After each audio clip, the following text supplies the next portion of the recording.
इसी सेक्शन का मैं पार्ट सेकंड स्टार्ट करूँगा।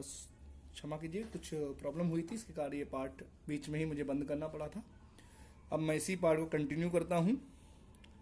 ठीक है, पार्ट सेकंड है भारतीय संविधान के प्रमुख भाग। तो संविधान के प्रमुख भाग में हम छठा क्वेश्चन देख रहे थे कि सूची 1 दी है, सूची 2 दी है।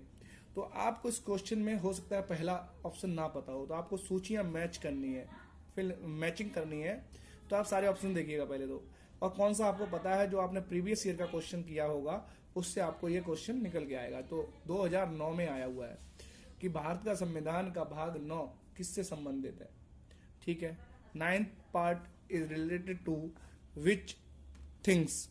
तो ये चीज आपको पता है कि नहीं पता है। तो आप सभी जानते हैं जो भाग 9 है वो हमारी पंचायत से जुड़े हुए होते हैं, मतलब हमारे रूरल एरियाज के जो भी लोकल गवर्नमेंट बॉडी होती है पंचायत, उससे जुड़ा हुआ ये भाग है संविधान का। ठीक है, तो इसमें देखिए आप थर्ड नंबर से मैच कर रहा है। ठीक है, तो ऑप्शन में आप देखिए थर्ड में कौन सा है, तो तीसरा में सीधा ही आंसर हो जाएगा ए। आपको जल्दी से क्वेश्चन आंसर लगाना है, तो इस तरीके से आप अगर क्लियरिटी आपको है अपने इस कॉन्सेप्ट पे, इस पार्ट पे पॉलिटी के, तो आप इसका विद इन सेकेंड आंसर निकाल लेंगे। चलिए ठीक है, हम पूरा क्वेश्चन करते हैं क्योंकि हो सकता है कल को फिर ये क्वेश्चन रिपीट हो। तब देखिएगा भारतीय संविधान का भाग 8 हमने अभी पढ़ा था, संघ और उसके राज्य क्षेत्र। कहीं दिया है संघ और राज्य क्षेत्र, बिल्कुल 1 नंबर 3 फिर 1। भारतीय संविधान का भाग 4A जो फंडामेंटल ड्यूटीज से जुड़ा हुआ है, बिल्कुल सही 4 314। एंड भारतीय संविधान का भाग 9B और नगर पालिकाओं से जुड़ा होता है 2 3142। A is the right answer for this question. Okay, now move ahead, and this is the next question for this this series कि निम्नलिखित में से कौन भारतीय संविधान के अंतर्गत सही सुमेल नहीं है।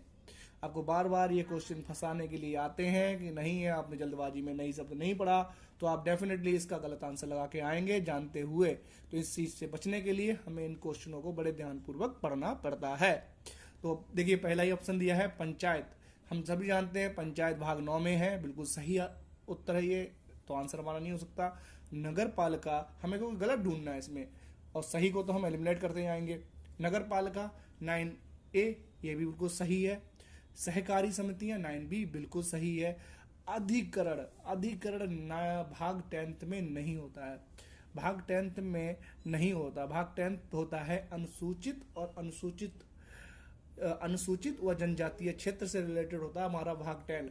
अधिकरण जो है हिस्सा हमारा, तो आप इसमें आप देख सकते हैं अधिकरण जो शब्द है, अधिकरण नॉर्मली जुड़ा होता है हमारे 14 के बी पार्ट से। 14B के अंतर्गत, 14A के अंतर्गत जो हमने बताया था आपको कि 4 भाग जुड़े हुए हैं संविधान में, जिसमें 14A है जो कि अधिकरण से संबंधित है।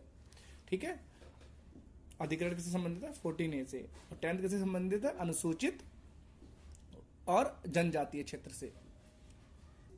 अब आप लोग नेक्स्ट क्वेश्चन आप देख सकते हैं कि हमारे संविधान के किस भाग में 3 सोपानों में पंचायत बनाने की परिकल्पना की गई है। तो इसका सीधा आंसर हो जाएगा, अब हम बहुत अवेयर हो गए इन क्वेश्चनों से, तो भाग 9 इसका राइट आंसर होगा, ए इज द राइट आंसर।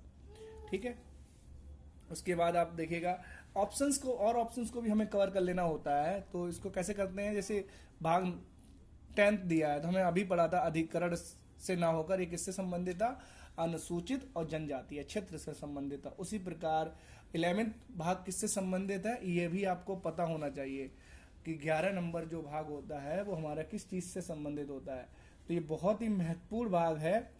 ये केंद्र और राज्य के जो संबंध है, चाहे वो प्रशासनिक संबंध हो, चाहे वो वित्तीय संबंध हो, चाहे वो राजनीतिक संबंध हो, विधायी संबंध हो, इस तरीके के संबंधों की जो बात की गई है वो किस में की गई है, वो पार्ट 11th में की गई है। इसी प्रकार से हमारे पास आता है पार्ट 12, ये हमारे वित्त से संबंधित है, संपत्ति के अधिकार से संबंधित है। तो ये पूरे ऑप्शन इस प्रकार से कवर हो जाते हैं। ठीक है, नेक्स्ट क्वेश्चन है कि संविधान के किस भाग में पंचायती राज संबंध की व्यवस्था की गई, भाग 9 में। बहुत आंसर सही है।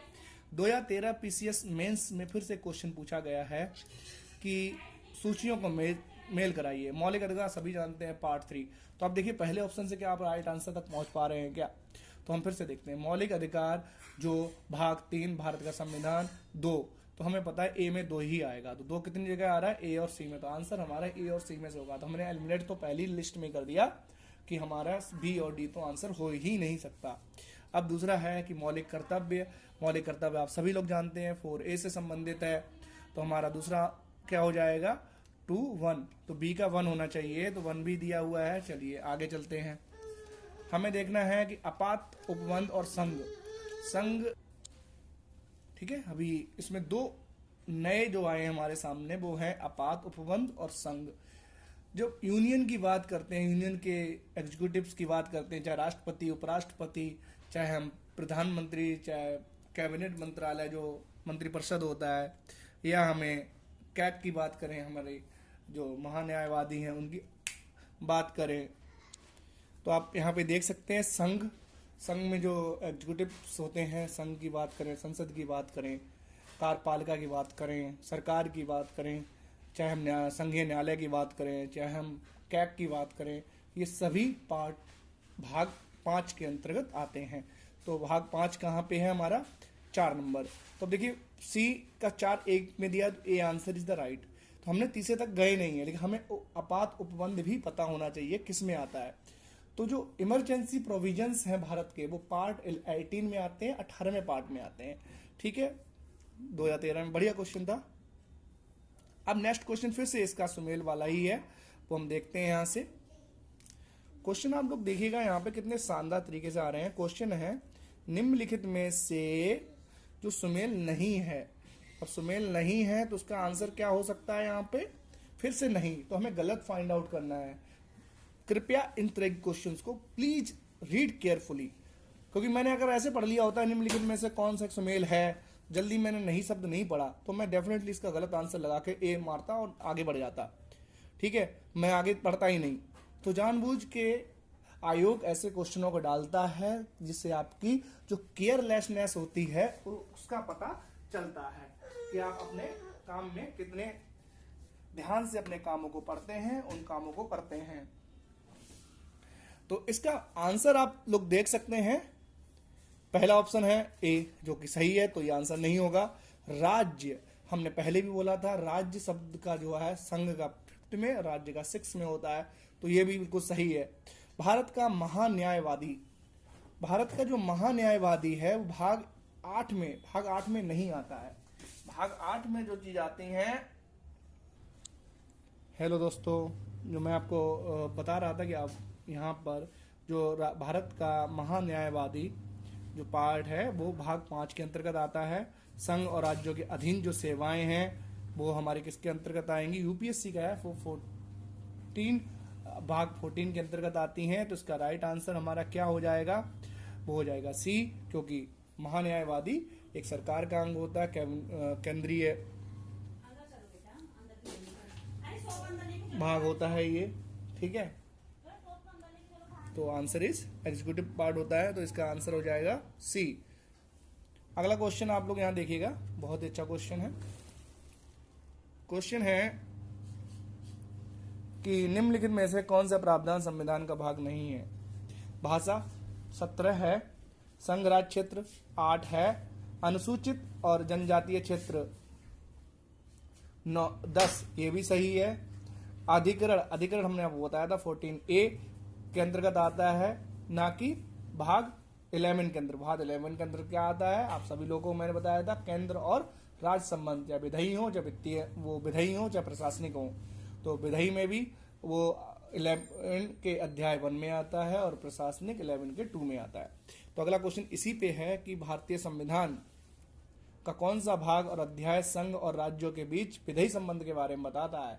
तो हमने आपको बताया था केंद्र और राज्यों के बीच के संबंध है वो 11 के अंतर्गत आते हैं। थोड़ा और डिटेल्स में आपको पूछा गया क्वेश्चन है, तो मैं आपको बता दूं, जो विधायी संबंध है वो भाग 11 के अध्याय 1, मतलब उसके चैप्टर 1 के अंतर्गत आएंगे, और जो प्रशासनिक संबंध है वो भाग 11 के चैप्टर 2 में आएंगे।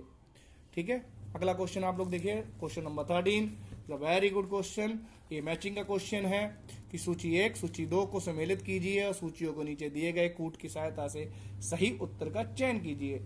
तो संविधान का भाग 15 हम सब जानते हैं निर्वाचन से संबंधित होता है, तो 4 इज द राइट आंसर, तो B is the right answer. अब देखिए क्वेश्चन कितना इजी हो गया। क्वेश्चन देखने में जो जितना ज्यादा हैवी क्वेश्चन लगेगा आपको, ये देखिए अब मैंने आपको बताया था कि इसी तरह हमें पढ़ना होता है, इसी तरीके से हमें PYQs की यूज करने होते हैं, क्योंकि हमें पेपर में टाइम लिमिटेड मिलता है। जितना हमारे पास टाइम बचेगा वो हम अदर क्वेश्चंस पे उस टाइम को लगा पाएंगे।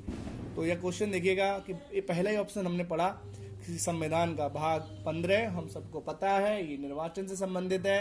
हम ऑप्शंस में गए तो हमने देखा कि केवल और केवल ऐसा ऑप्शन नंबर बी में ही ए में 4 नंबर आ रहा है, तो हमारा आंसर क्या हो जाएगा बी। फिर भी हम बाकी और जो पार्ट हैं उनको देख लेते हैं, क्योंकि अभी हम बस मॉक लगा रहे हैं, हम अपने आप को तैयार कर रहे हैं एग्जाम पॉइंट ऑफ व्यू से।